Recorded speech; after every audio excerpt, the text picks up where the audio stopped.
Hello friends, welcome to my channel smart cooking with Ramya. இன்றைக்கி rot biryani தாங்க செய்ய போகிறோம். எப்படி கம்ப்ளீட்டாக இதை க்ளீன் பண்ணிவிட்டு நார்மல் வீட்டு அரிசியிலையும் எப்படி டேஸ்ட்டாக பிரியாணி செய்கிறது அப்படின்னு தாங்க பார்க்க போகிறோம். எல்லா நேரம் பாஸ்மதி ரைஸு ஜீரக சம்பான்னு செய்ய முடியாது இல்லைங்களா. எல்லாருக்கும் யூஸ்ஃபுல்லாகிற மாதிரி தான் இன்றைக்கி செய்ய போகிறோம். இதுக்கு ஃபஸ்ட்டு ராட்டை எடுத்துக்கோங்க. தலைப்பகுதியை கிள்ளி தனியாக வச்சுட்டு அதோட உடம்பு பகுதியில் பார்த்திங்க அப்படின்னா அந்த ஒயிட் கலரில் அதோட தோல் இருக்கும். அதையும் நல்லா மேலேருந்து கீழே வரைக்கும் அந்த வால் பகுதி வரைக்கும் நல்லா உரித்து எடுத்துக்குங்க. உரிச்சதுக்கப்புறமா அதோட உள் பகுதியில் லைட்டாக கருப்பாக இருக்கும். அதையும் நல்லா க்ளீன் பண்ணிக்கோங்க. எல்லா ராட்டையும் இதே மாதிரியே க்ளீன் பண்ணிக்கலாம்.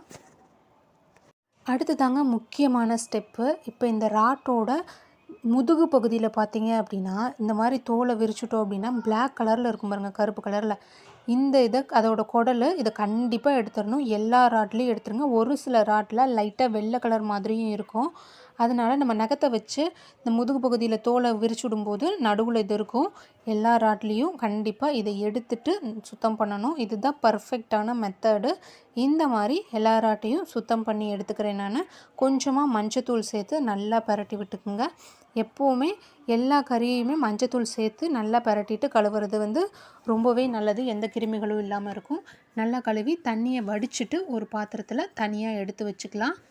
அடுத்து இதை நம்ம சமைக்க ஆரம்பிச்சிடலாம். குக்கரில் 2 ஸ்பூன் எண்ணெய், 3 ஸ்பூன் நெய் சேர்த்துக்குங்க. நெய் கொஞ்சம் கூட சேர்க்கும்போது டேஸ்ட்டு நமக்கு ரொம்பவே நல்லாயிருக்கும். 3 பிரிஞ்சி இலை சேர்த்துக்குங்க.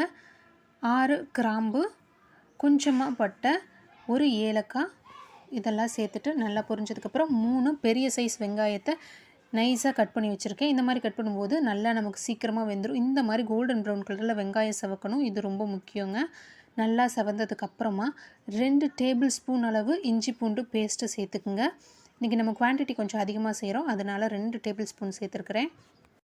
இஞ்சி பூண்டு பச்சை வாசம் போகிற அளவு நல்லா வதக்கி விட்டுக்குங்க. அதுக்கு அடுத்து தான் மற்ற மசாலா பொருட்கள்லாம் நம்ம சேர்க்கணும். நல்லா இஞ்சி பூண்டு பச்சை வாசம் போகிற அளவு வதக்கினதுக்கப்புறமா ஒரு 3 பச்சை மிளகாய் சேர்த்துக்குங்க. 2 பெரிய சைஸ் தக்காளி இதையும் நல்லா குட்டி குட்டியாக கட் பண்ணிவிட்டு சேர்த்துக்குங்க. சேர்த்துட்டு எல்லாத்தையும் நல்லா மிக்ஸ் பண்ணிக்கோங்க. அடுப்பை சிம்மில் வச்சுட்டு மசாலா பொருட்கள் சேர்த்துக்கலாம். 1 டேபிள் ஸ்பூன் அளவு மல்லித்தூள், 1 டேபிள் ஸ்பூன் அளவு மிளகாய்த்தூள், 1 டேபிள் ஸ்பூன் அளவு கறி மசாலா தூள், கொஞ்சமாக மஞ்சள் தூள் இது எல்லாத்தையும் சேர்த்துட்டு நல்லா கலந்து விட்டுக்குங்க. ஒரு அரை கைப்பிடி அளவு மல்லித்தலை, அரை கைப்பிடி அளவு புதினா இதையும் சேர்த்துட்டு நல்லா 2 நிமிஷத்துக்கு சிம்மில் வச்சு அடிக்கடி கலந்து கொடுக்கணும். மசாலாலாம் பச்சை வாசம் போகணும். இது ரொம்ப ரொம்ப குக்கிங்கில் இம்பார்ட்டன்ட் ஸ்டெப்புங்க. நல்லா காரசாரமாக வேணும் அப்படின்னா இன்னொரு ஒரு மிளகா சேர்த்துக்குங்க. கூட குழந்தைகளும் சாப்பிட்ற மாதிரி கொஞ்சம் மீடியம் காரமாக இருக்க மாதிரி நான் இன்றைக்கி சமைச்சிருக்கேன். நல்லா சிம்மில் வச்சுட்டு எண்ணெயெல்லாம் பிரிஞ்சு வர அளவு 2 நிமிஷத்துக்கு நல்லா வதக்கணும். அதுக்கப்புறம் தான் அடுத்தடுத்த பொருட்களை நம்ம சேர்க்கணும். ஸ்பீடாக வச்சிங்க அப்படின்னா சீக்கிரமாக மசாலா பொருட்கள்லாம் கரிஞ்சு போயிற மாதிரி ஆயிரும், அடிப்பிடிச்சிரும். அதனால் சிம்மில் வச்சு வதக்கிறது தான் நல்லது. பாருங்கள், இந்த அளவு நல்லா எண்ணெய் பிரிஞ்சு வந்துடணும். அதுக்கப்புறமா இதில் 3 டேபிள் ஸ்பூன் அளவு தயிர் சேர்த்துக்குங்க. ரொம்ப புளிக்கக்கூடாது தயிர், நார்மலாக எப்பவும் போல் இருக்க மாதிரி சேர்த்துக்குங்க. சேர்த்துட்டு நல்லா மிக்ஸ் பண்ணி விட்டுக்குங்க. இப்போவுமே அடுப்பு நமக்கு சிம்மில் தாங்க இருக்கணும். நம்ம கழுவி வச்சுருக்கிற ராட்டையும் சேர்த்துட்டு நல்லா மிக்ஸ் பண்ணி விட்டுக்குங்க. இதுக்கு தேவையான அளவு உப்பும் இப்போவே சேர்த்துக்கலாம். சேர்த்துட்டு ஒரு 3 நிமிஷம் அளவு அடுப்பை சிம்மில் வச்சு இந்த ராட்டை நல்லா குக் பண்ணுங்கள்.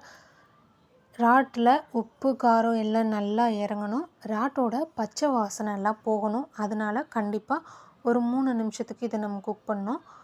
ராட்டில் தண்ணி சேர்க்க வேண்டாம். ஆல்ரெடி பாருங்கள், ராட்டிலிருந்தே நமக்கு தண்ணி நிறையா வெளியே வரும். அதனால் சிம்லேயே வச்சு குக் பண்ணுங்கள்.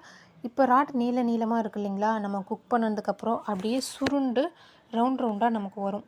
அந்த ஸ்டேஜ் வரைக்கும் ஒரு 3 நிமிஷத்துக்கு நல்லா குக் பண்ணிக்கோங்க. 1 கிலோ ராட்டை எடுத்திருந்தோம். இப்போ நம்ம சுத்தம் பண்ணதுக்கப்புறம் பார்த்திங்கன்னா கொஞ்சம் கம்மியாக தான் நமக்கு வரும். ஒரு 450 கிராம் 400 கிராம் தான் நமக்கு வரும். அதை வச்சு தான் பிரியாணி செய்கிறோம். இந்தளவு சுருண்டு வந்ததுக்கு அப்புறமா தான் நம்ம தண்ணி சேர்க்கணும். இப்போ நார்மல் வீட்டரிசி 4 டம்ளர் நான் ஊற வச்சுருக்கேன். 4 டம்ளருக்குரிய அளவுகள் தான் சொல்லியிருக்கேங்க. பாஸ்மதி ரைஸ் எல்லாம் கிடையாது, ஜீரக சம்பா கிடையாது. நார்மலாக வீட்டில் சமைக்கிற நம்ம அரிசி தாங்க. 4 டம்ளர் அரிசிக்கு 8 டம்ளர் நம்ம தண்ணி சேர்க்கணும். நார்மலாக நம்ம வீட்டு அரிசிக்கலாம்.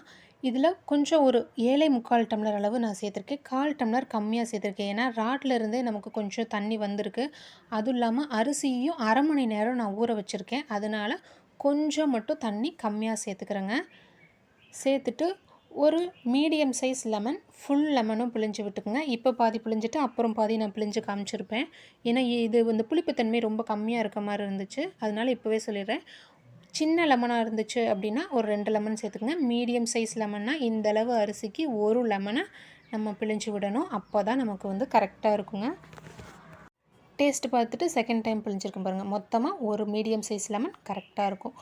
நம்ம அரிசியும் தண்ணியை வடிச்சிட்டு இதில் எல்லா அரிசியும் நம்ம சேர்த்துக்கலாம். சேர்த்துட்டு ஒரு தடவை நல்லா கிளறி விட்டுருங்க. இப்போ உப்பு காரம் செக் பண்ணி பாருங்கள். உப்பு கம்மியாக இருந்துச்சு அப்படின்னா இந்த ஸ்டேஜில் சேர்த்துட்டு நல்லா கலக்கி விட்டுருங்க. அடுத்து நம்ம விசில் வச்சிடலாம். எப்பவும் போல் குக்கரை மூடிட்டு விசில் வச்சிடலாம்.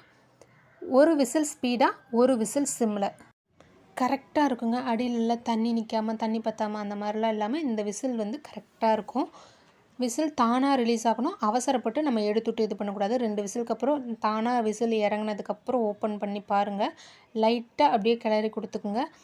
செம்ம டேஸ்ட்டாக இருக்குங்க. கண்டிப்பாக ட்ரை பண்ணி பாருங்கள்.